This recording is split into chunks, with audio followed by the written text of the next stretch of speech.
how does your sound end up having a seal? So everyone has a mandate. Everybody has a purpose, a place. Everybody has a realm that they're called to operate in, that they're called to function in. And everyone doesn't get to that place where they realize that there is a seal upon them for a particular thing, a certain mantle, a certain mandate on them. Yeah. It's something that basically, I don't even say trademarks, because it's deeper than that. But it tracks your message, your voice, your method to you. So your sound, it's not really even how you sound, because we're speaking dimensionally here. So in this book, I'm talking about music and sound and the what you would say the tones and that kind of thing. I'm talking about that, but I'm also talking about what those things represent in the spirit realm. So you have a sound in the spirit realm that basically, the best example I could use is when the dudes was trying to imitate Paul when they were casting out demons.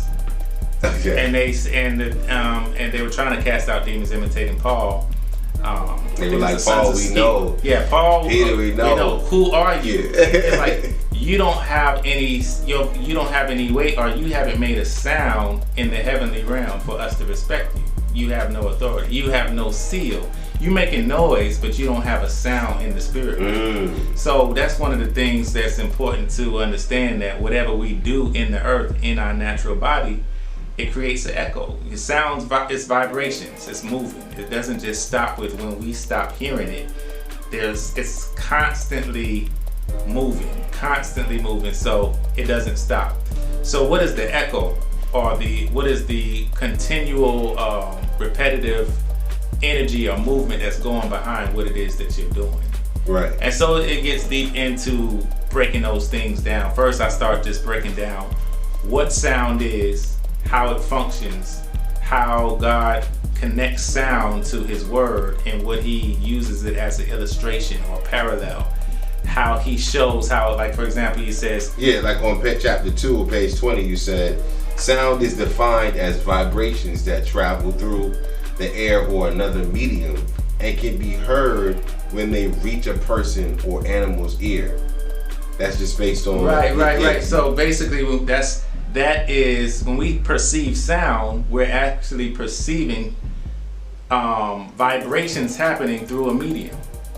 And so my first question is, if God created the world by his word, and his word produced a sound, but there was nothing else there to be a medium, then what was the medium to produce the sound?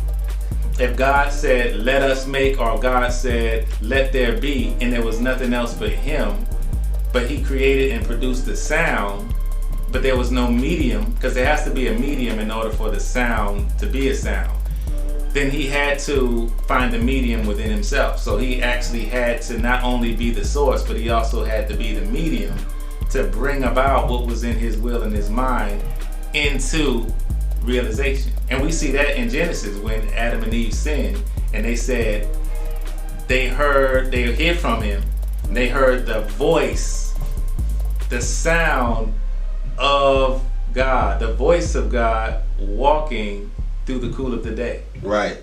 Yeah, like you heard the voice walking. Yeah, how you heard the voice walking? You heard the voice walking. But that's really in scripture, and I thought it was a super creative way to kind of put you in the garden, right? And I'm thinking that it ain't no more deep.